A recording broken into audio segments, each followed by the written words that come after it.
it's really engineering cases. It's not for fun like cats, dogs, as you said before, for the internet. And that's also, if I may make a comment, that differentiates the industrial metaverse from the other metaverse, the commercial one.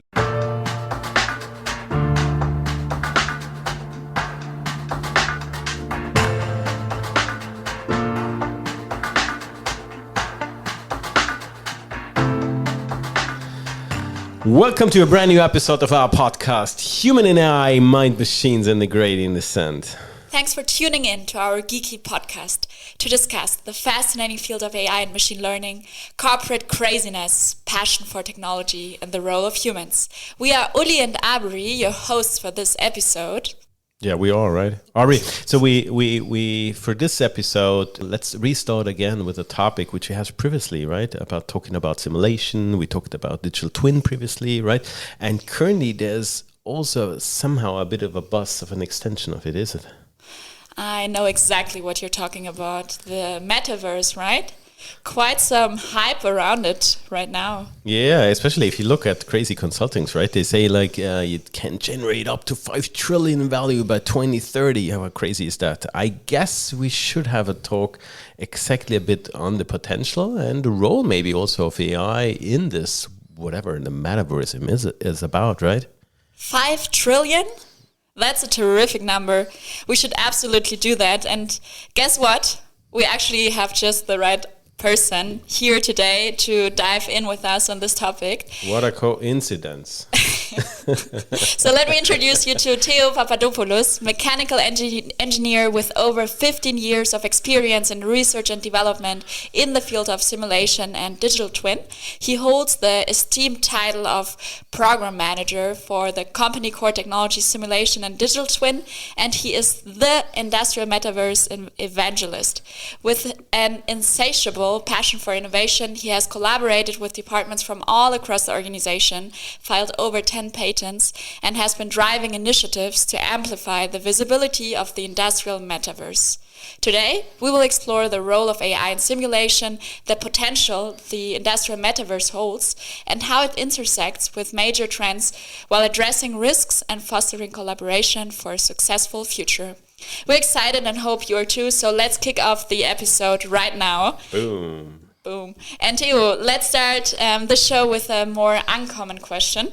If you were an AI-powered robot for one day, what tasks or activities would you love to automate in your own life and why? First of all, thank you very much for the invitation. Thank you very much for considering the right person or the expert for the industrial metaverse. Thanks again. Mr. Metaverse. Mr. Metaverse, yeah, I hear that quite a lot. So to your question, I'm pretty lazy writing text. So if someone can take over and writing these documents or the documentation of the projects for me, just clicking a button, something can happen like that, that would be great. Or doing presentations, because currently I'm doing a lot of presentations and I have to prepare the slides, and preparing the slides is fine, but the beautification part, that's really taking a lot of my time, and it's a really boring task. So if I could do that, automate all these tasks, that would be great. And personally, if somehow the dishes after, or all the stuff after cooking could enter the dishwasher, that would be great automatically, because I'm quite lazy. That's where I suffer in my private life. That seems partly doable, right? I guess let's tune in on the generative AI stack episode next time. So, Mr. Metaverse, right? Is Metaverse 2030 still a thing? Do you think we still talk about that?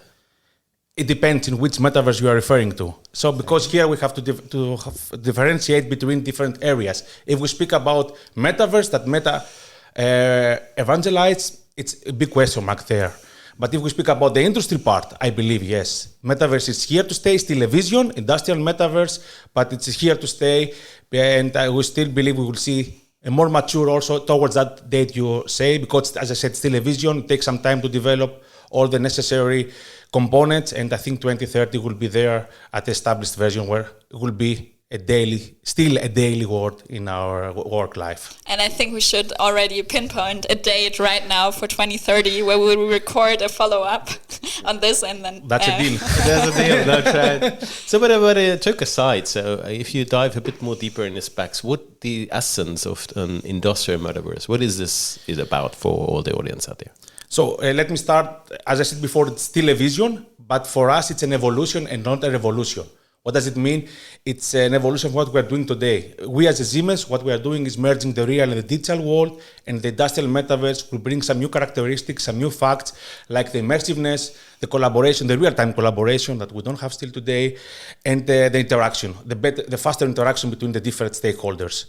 And for Siemens, what's industrial metaverse? Let me give you now the definition here. It's a virtual world where you experience and interact with the digital twin.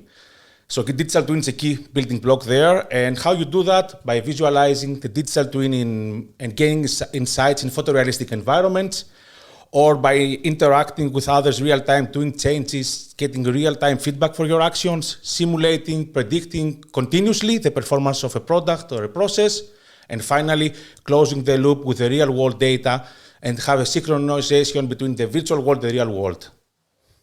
Yeah, but so once again, so that means we previously talked about a digital twin and the role of simulation, right? And I understand the bit of the simulation aspect that we consider to the digital twin notion, right? Yes. So and then the industrial metaverse seems to be about interaction, collaboration, and emergence. And persistence also.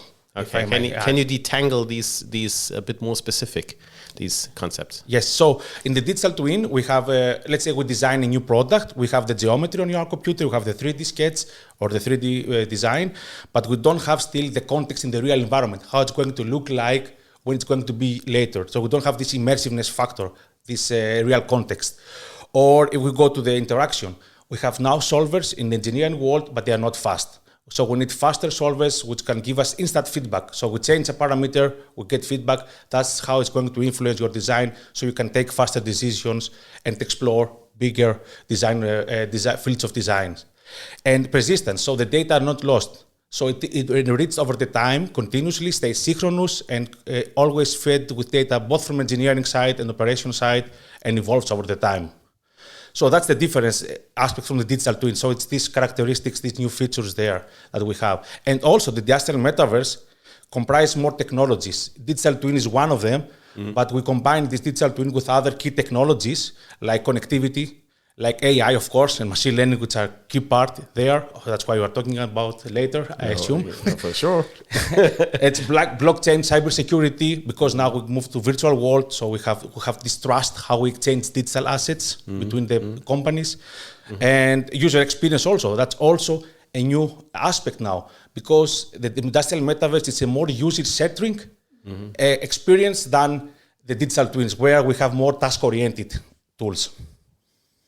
That's so exciting, because the industrial metaverse will then, as a consequence, also influence how UX is being done and probably also taught in the future. Like, probably is there even material there yet, or are we still like in the exploration phase? Probably, right? Exactly. As this vision evolves over the time, and the definition also changes a little bit because everything is fluid yet, we also determine what user experience we need. We have some first concepts there. We are, as a company, also trying and developing in-house, and we're testing them, but I believe that they will evolve over the time.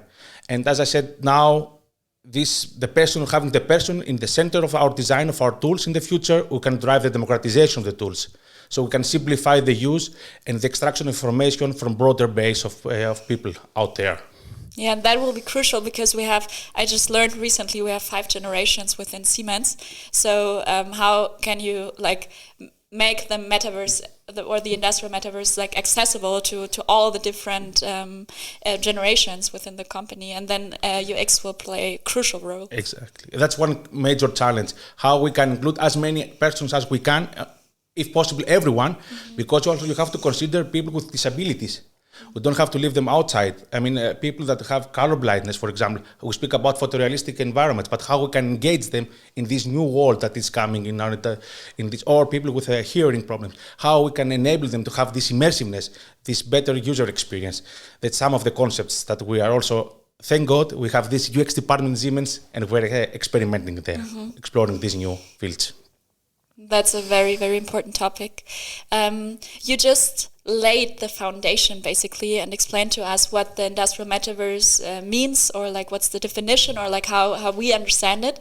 But now maybe let's move away from the vision or from the abstract construct towards like maybe a little bit more practical. So do you see, or like what practical applications or use cases come to your mind when you think about the industrial metaverse? And since we're here in an AI podcast, how do you see AI will drive innovation there and create value for business and society in the end? Great question. I mean, we have identified several use cases across the product lifecycle, from the design to the operation. Let me start from the design phase, where we have the collaboration, the real-time collaboration among stakeholders. Today, we still have silo developments, let's be honest. Everyone works in his field and doesn't communicate with the others.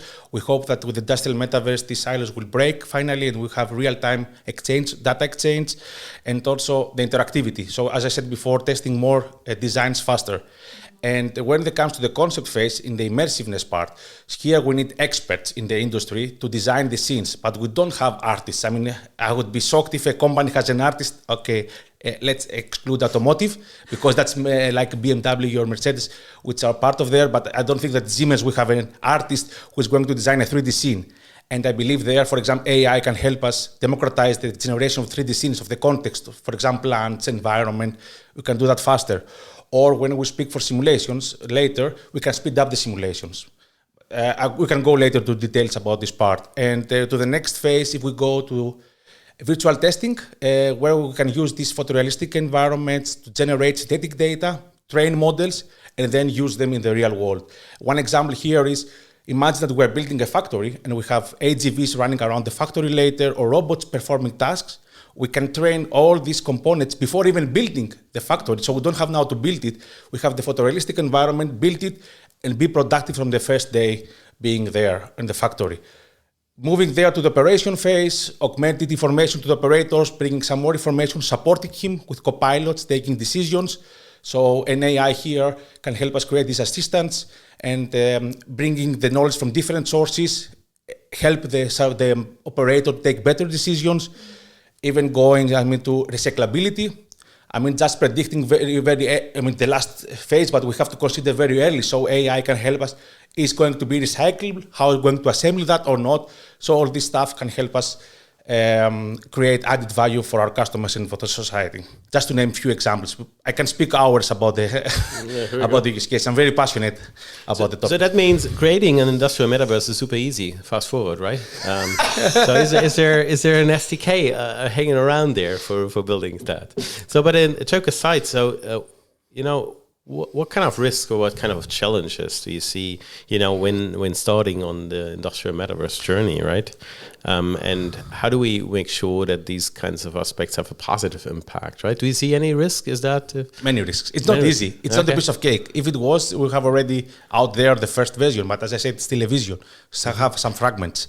So when it comes to risks, we can. Many people say that the metaverse in general is the next evolution of the internet. So we can identify already the first risks here, like back then with the internet, when the internet entered our lives, where we have different approaches. And this slowed down the adoption of the internet. At the end, everything converged, but it took some time. And I see here the same risk for metaverse, that different companies follow different approaches, and they don't converge together to create one common source for interoperability. So that's very important, and that's one major risk. Another risk to the interoperability in the industry especially is we have so many standards. The standards were developed for a specific purpose, for a specific use case, and they have a reason for existing, but we have too many of them and they don't communicate to each other. We must find a way, because when we speak about metaverse, industrial metaverse, it's about, as I said before, real-time data, connecting different sources. So that's another bigger risk here, how we can ensure that we bring all the data together and we can exchange information among them. And not only within one company, but with multiple companies. It would be great if our customers had only Siemens products, but that's not the reality. So we must also learn to be open. That's also for all the companies, that's another risk, how be open so everyone can exchange information between the different tools. And how to be positive.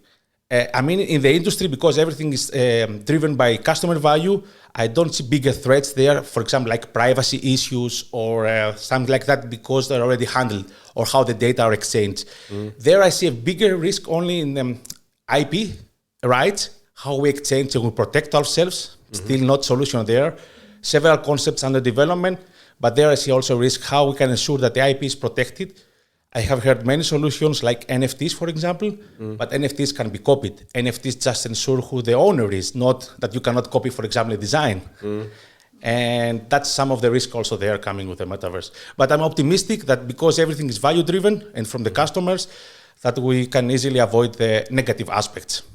So digital identities, IP regulation, these kinds of are the more the aspects than the actual technology puzzle, Exactly, right? exactly. And most of these parts are already today handled or are being handled from the Data Act from the European Union, for example, AI things, and somehow they are already taking steps. And because metaverse is an industrial metaverse, it's a fusion of different technologies. I don't see necessarily the demand for new measures there. So it will evolve over the time as we progress and we have new insights. But for now, I don't see bigger threats when it comes to technology. So if you look then, so if you compare it to the internet, so internet came and basically in the first phase of the internet, it was for cats, image of cats and adult content, right? So like the innovation driver. So what is the pendant nowadays in industrial metaverse? What's the driving content or what's the driving assets, that are being used there? If you look on the market, maybe also broader, right? So if you see nowadays, there are several companies addressing the industrial metaverse. We're perhaps the first one as a company last year. And the most use cases driven are now for shop floor optimization. It's about factories. When it comes to industrial metaverse, how we can optimize the production process and also root cause analysis and so on. So that's the mainly driven. And also now we have first use cases from the product design. So it's really engineering cases. It's not for fun like cats, dogs, as you said before, for the internet. So it's a real industrial use cases you can see out there. And that's also, if I may make a comment, that differentiates the industrial metaverse from the other metaverse, from the commercial one, let's say, which is Meta Evangelize. Because if you see there, a couple of months ago, there were several news on the newspaper. For example, Meta stopped advertising metaverse to the companies because they don't see that, or Disney closed their metaverse department. I mean, if you see big companies like Disney, you say, what's happening here? When it added up to Business Insider, beginning of May, having an article, RIP Metaverse, so Metaverse is dead. And we managed to do that. But then, because came Meta after 1 month, 5th of June, April, 5th of June, with the glasses, the Vision Pro, and suddenly Metaverse again became a hype. Now, it was rebranded as spatial computing. So there, because you don't see the really added value for the customer, you will see the next years, I expect the ups and downs.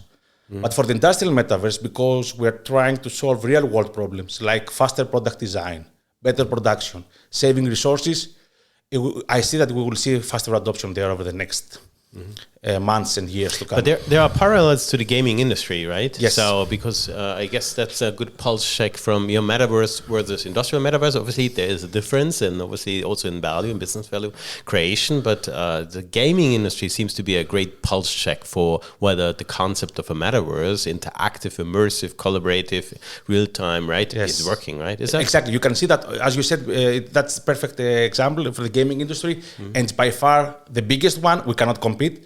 They expect $1 trillion, some analysts, only from the gaming till 2030. And you can see also today in some applications that are close to the metaverse vision, like Roblox, Fortnite, where they have more than 40 million active users daily. So you can see there, because these platforms have managed to do what's also very important, the cross-platform, so we can reach them with different devices, real-time play with the others, create and share content, so you actively participate, you're not a passive user there, so you can see the success. And there are a lot of things when it comes to user experience and also models, business models, where we as an industry can learn from the gaming, so because they are more mature. So that means accessing or somehow measuring success of an industrial metaverse means measuring the scale. So in the consumer tag, it's the number of users, 40 million users on a certain kind of application. Exactly. And for industrial, that then means the number of connected assets interacting with each other. Is that exactly the size? Exactly. Connecting assets and stakeholders. How many people can bring together in the same environment? Today we see that the first experiences that we're developing have a lot of manual effort. And it's not so easy to scale. So we, as you said before, we need the measure of the success will be how we can scale these experiences, how we can make that commodity in the future, make that easier for people to create such experience. Bringing millions of assets together, because a factory has millions of components interacting, exchanging information, showing the dependencies to each other, and also how many users we can bring. Because there's no limit, so we can bring several stakeholders, suppliers, the management, customers, everyone in the same environment discussing about their needs and demands, the problems, whatever the purpose of a discussion is. But is it maybe even to extend, right? That would be in the future, like rather measuring the number of machines interacting with each other. Do we need a human in the metaverse? Of course, you always need as I said, it's a user-centric, so the human is the center in the industrial metaverse. At the end, the machines can take decisions, but should be always there a human who check if the decision makes sense at the end of the day and controls that everything is stay up to date or is working according to the plan. So I don't believe that the people will be eliminated with the industrial metaverse. And one other example here, about the elimination of jobs, we can see here the automotive industry. The factories are highly automated nowadays. Do you see less people working for these automotives? On the contrary, I would say more. Different tasks, yes, but I think the most repetitive and lasting jobs are replaced from automation. So the same could happen with metaverse. Some exercises, some tasks that are repetitive will be replaced. Because we're speaking of the transformation of jobs as well, or like how the like technological advances, like in this case, especially the metaverse, will influence also the jobs. Are there specific skills or competences that you see that will become more and more important in this evolving landscape? And how could that look like in the end? Totally. For example, more software. We need more web programming as we move to the digital world. We will need more programmers. We are lacking today. I hope here AI can help us to bridge this gap of lack of experts, for example, here. We need artists also in the industrial context, as I said before, because now we go to more immersive experience. Someone has to create this experience. And also a user experience itself. People who are thinking how we can create better interaction, more native for people to being there. I think that's the key elements there. Of course, we still continue to need experts, like simulation experts, where they are preparing the digital twins, testing the digital twins, and so on. So, but I think the focus will shift more to the software world in the future and less to the active, doing some task actively on the factory, for example.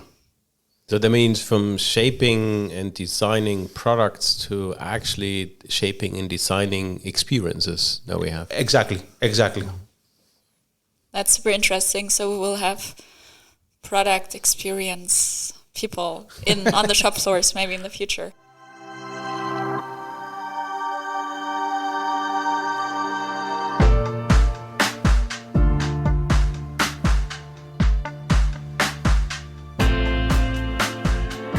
So we were just speaking about people, and what's also closely connected to that is the topic of sustainability. And you mentioned earlier that recyclability or like the recycling processes can be influenced by the industrial metaverse, or also like resource efficiency, because we can maybe simulate stuff. How do you envision the industrial metaverse really playing a role to promote environmentally friendly practices and driving more like the sustainable future of the industries? And maybe you have some examples there, how maybe also AI plays into that. So I believe that the industrial metaverse could be a key enabler for the sustainability. By keeping the people longer in the virtual world, we save let's start with the basic, we save real world resources. So by trying things virtually, we don't have to build mock-ups, prototypes, and so on. And we have seen that some first use cases we have internally experimented. We can save up to 50% material from the real world just by keeping the people more in the virtual world. That by saying keeping the people in the virtual world, it's not like the Ready Player Me want people wearing the VR glasses on the couch. I don't want that stuff. No, it's not about that. But it's about being also behind the computer, a PC, or your tablet and trying stuff. It's not only about VR, be isolated. Interaction between people is very important also in the metaverse, so that people meet. And another thing is for sustainability is moving to the operation phase. We have seen that by optimizing the processes real time continuously, by evaluating several parameters, we can save up to 40% energy in some fields in the production lines, and also 20% better usage of our machines. So higher efficiency, 20% higher efficiency of the production lines. So if you count all together, you can see what's a bigger impact, what's big impact can have the industrial metaverse on this industrial world the next years to come. And when it comes to AI, to support us, this operational phase to take the right decisions, because the human cannot consider all the different parameters. But having trained models for us, considering different aspects or executing several scenarios in the back end, just giving us an answer can help us achieve these goals.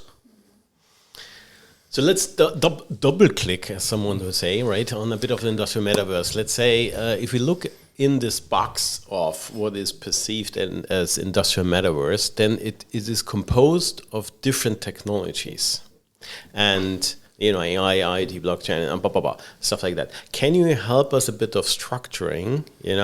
What technologies are in there, and what is the role of this technology in this box of metaverse?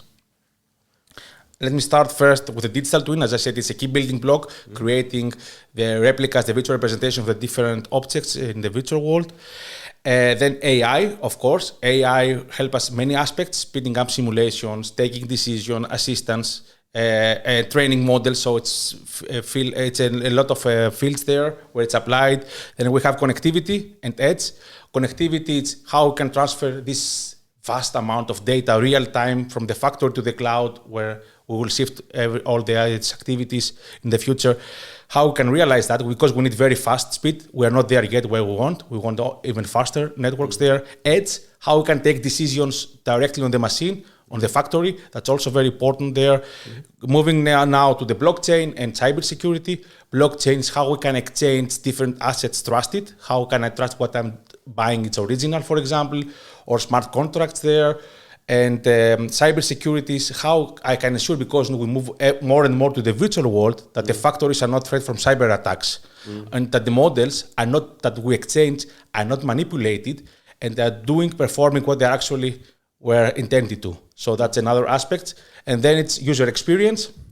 And under user experience, it's another aspect is this cross-platform. How we can create experiences that can be reached from the people from different devices. That's not an easy task to have the same experience, comparable experience using your tablet, PC, phone, or VR AR glasses.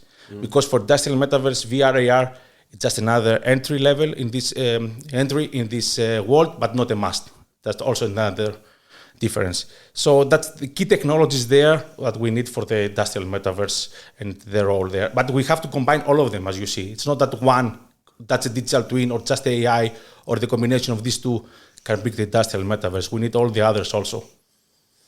And if we maybe dive in deeper to to simulation and digital twin technologies, how do you see AI playing into that? Which role does AI have to maybe even enhance these technologies in the context of the industrial metaverse? That's a great question, because AI now slowly enters the simulation world. It was not so fast, not so much adopted in this world, but now we have the first use cases, the first examples there. So there are different two aspects there where AI plays a role in the simulation world. One is speeding up the solvers that we're having already today, giving us faster results, sacrificing a little bit accuracy, of course, but we can take decisions faster. By approximation? Okay. Yes. And the other thing is the assistants, the co-pilots, as we say, helping people executing several tasks. If they are not from this field of expertise, because today, if you want to use an engineering tool, you have to go a very long training process, weeks, maybe months, and then you can start using efficiently. But having co-pilots there, we can do faster the onboarding by giving the people some insights or some help to perform the tasks. So that's the two fields where we believe that they will make a huge difference, AI, in the simulation world. And to what you just mentioned, that also democratizes like the access, like the people can now operate machines that were like super difficult to operate before, and now it's way easier to learn how to do that. Exactly. With these copilots, you can drive the democratization of the engineering world. So having these copilots in every task, from the simulation to the operation, people have someone standing virtually next to him and helping them getting these decisions. So democratization is very, very important because we have a huge lack of experts in most of the fields nowadays, and we have to reach broader base with our tools. So the people that we have there, enable them to perform other tasks out of their fields in order to be productive and stay efficient towards the competition. And that doesn't only for us as a company, but also for our customers. That's a huge problem out there.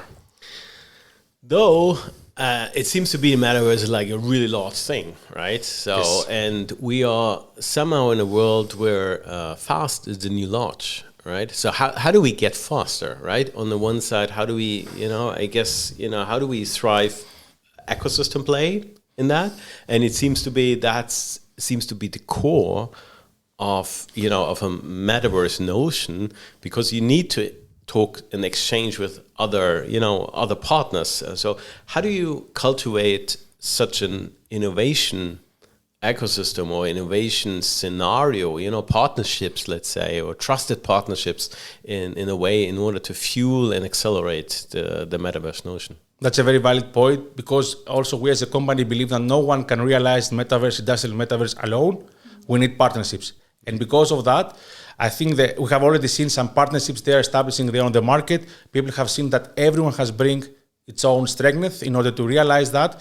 I mean, we as a company, we bring the expertise in the industrial field, also having this unique IT, OT integration and experience like industrial AI, simulation digital twin. And that's why we collaborate with NVIDIA, where they have the high resolution, the high-end graphics. Mm-hmm. So we combine these two expertise to drive together the industrial metaverse. And there are other examples out there, several companies also combining their forces. And the companies have understand that we have to collaborate for the industrial metaverse. Mm-hmm. And also going to this convergence in the one, let's say, next internet, in the one industrial metaverse where we have to exchange data. People now have understand that we have to tackle interoperability. So we have to be open. And I see that more and more companies there are trying to be more open, having APIs so they can connect their tools with the others, exchange data. So there is a change of mindset, partially thanks to industrial metaverse the last years, because before it was everyone against all the others. Now we see that the people work together to drive the topic. Mm-hmm. You just mentioned that in the future we will collaborate more together. Data will play a big role, and especially exchanging data, so we can jointly benefit from that.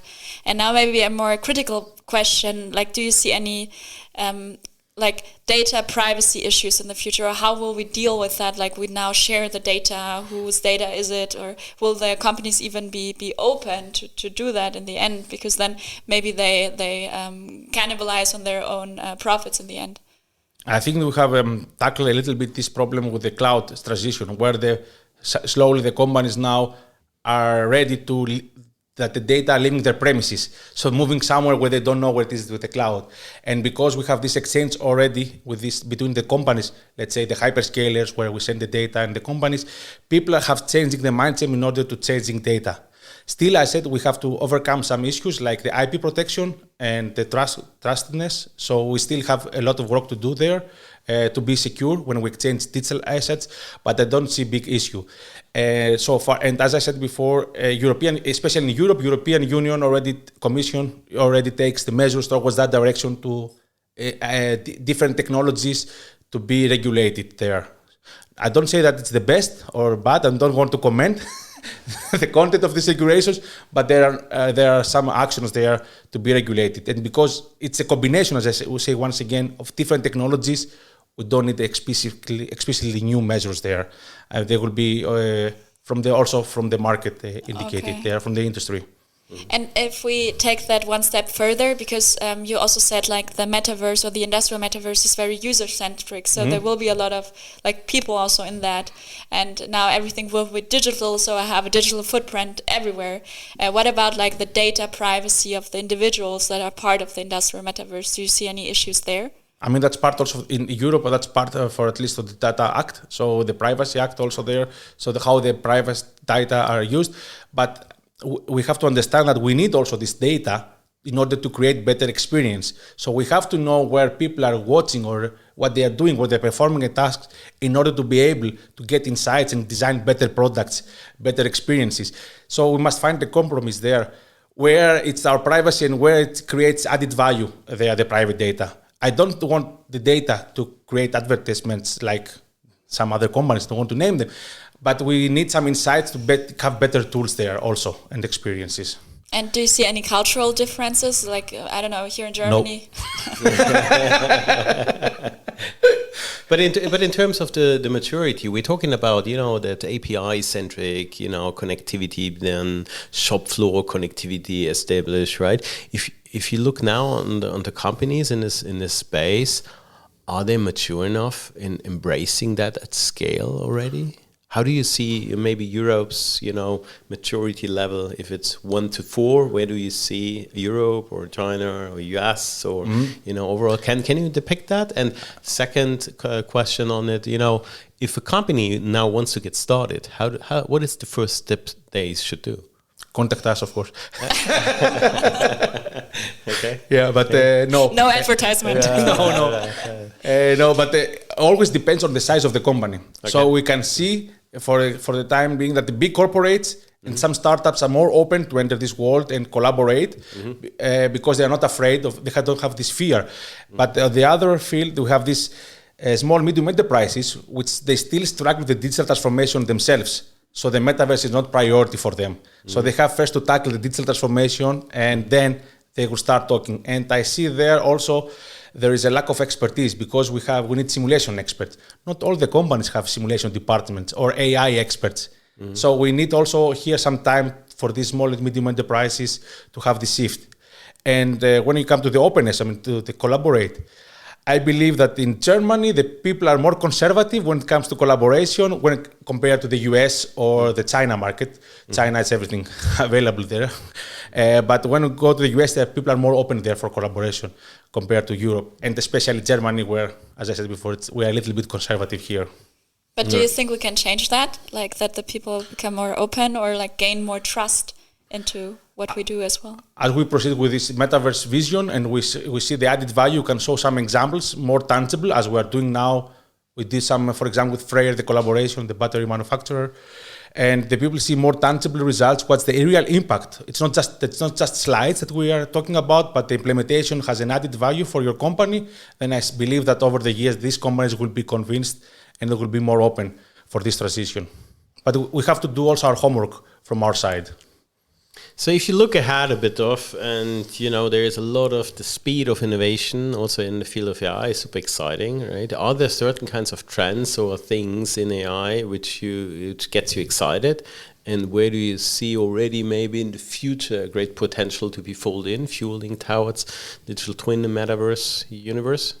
Yeah, so as I said before, now we see the first integration of AI and simulations. That's really exciting. We have some new frameworks, for example, physics inferred neural networks, the PINs, as the people know, which can help us speed up a lot of the simulations. Of course, we need some time for training, but can help us faster testing several parameter scenarios. That's really exciting. Not mature yet, but it's coming the next years. And when we have some surrogate modeling, when again the simulation world, we're in the operation phase, we can create, among others, as we say, executable digital twins and follow real time with simulations what the real machine is doing. That's also exciting thanks to AI, speeding up from AI there. And we can get better insights because having a machine, we cannot have sensors all over the place, but having a simulation, we can get more insights and take better decisions. That's exciting fields.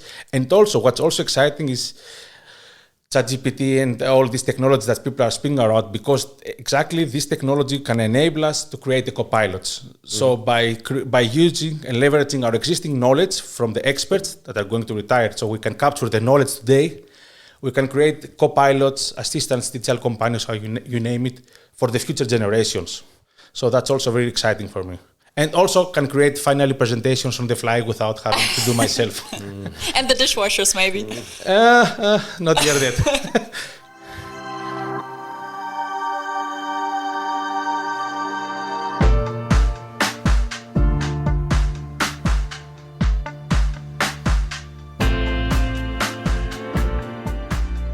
Maybe if you look back a bit now, so a bit of closing our little session here. So, yes. And if you've been with Siemens for a bit of a time, right? You have a bit of multiple roles, right? Always for, I guess, passion for hands-on and very tangible, demonstratable aspects, right? But also a lot about crazy ideas, right? Which a bit of a synonym of you is anyway, If you give suggestions to new joiners or young talents in the space of digital twins, simulation, math, metaverse, right? What kind of recommendation would you give them on the way? I would say one sentence, maybe it's quite often told. Stay curious, be bold, but let me explain a little bit. Stay curious. You have to be open to learn among your entire life now, because it's not that you studied something, you're doing that for the rest of your life. Take me as an example. When I joined Siemens 13 years ago, only with black hair, not the first gray hair, I was entered Siemens as expert for coal gasification. Can you imagine now speaking about coal gasification and coal at all? No. But over the years, I was open myself, learn new things, new fields, like, for example, AR, VR, new technologies, and then AI topics. So I was always curious to learn new stuff and be updated. And I reached today 30 years from a coal guy being the metaverse expert, because as I said before, I'm always willing to learn new stuff. That's the first thing. That's the new generation have to learn. And the second is be bold and try stuff. So for me, even in companies like Siemens, we may say we're not so innovative, but it's not the case. We are very innovative. And if you see any resistance, just try it. You don't have to start very big at the beginning. You can try small, like I did myself with some small demonstrators, proof of concepts, then get the people on board, and then you can try and scale. But start small and always try things, because just with slides, you cannot promote your ideas. You have to make it tangible. People now are not willing to believe in an idea just by showing them a vision or a slide. They just have to interact with it. That's another advice. Coming back to the experience, right? Yes. And so it's so crazy, like from the coal gasification guy to the industrial metaverse to Mr. Metaverse. And Mr. Metaverse, I have to tell you that we're almost at the end of this session, and it's been such a pleasure listening to you, and like your passion really sparked over here. I'm so excited now to also learn more about this topic. But before we finish off, we want to play our favorite game. It's Uli's favorite game. I'm afraid of Uli's games. It's called Authentic Autocomplete. So actually, it's like ChatGPT before ChatGPT was a thing. But now you're ChatGPT. So let me give you, for the closing, a couple of sentence starters, and you have to finish them. Okay. Are you ready for the final challenge of this day? Let's go. Let's go. AI is? Support, automation, but not holy grail. So it's not the solution for everything. Agree. The industrial metaverse is? An evolution of what we are doing today. That came like a shot, like a bullet. Having a growth mindset means? Embracing a learning attitude. To the point. Siemens is? Siemens for me is like a family. Oh. If I could invent one rule in the world for everyone to follow, it would be? Practice empathy and kindness. Oh, I love it, right? That's a dear, nice closing. Theo, thanks so much for spending time with us here. Actually, we are physically located, together here in the Siemens AI Lab at Victor Allenmark. So thanks for having time and sharing a bit of perspective what the future will bring in our joint industrial metaverse. Thank you very much for the invitation. And folks out there, stay bold, committed, and open-minded, right? Connect with Theo on LinkedIn and Twitter, potentially. And we hear us at the next Siemens AI Lab podcast. Cheers.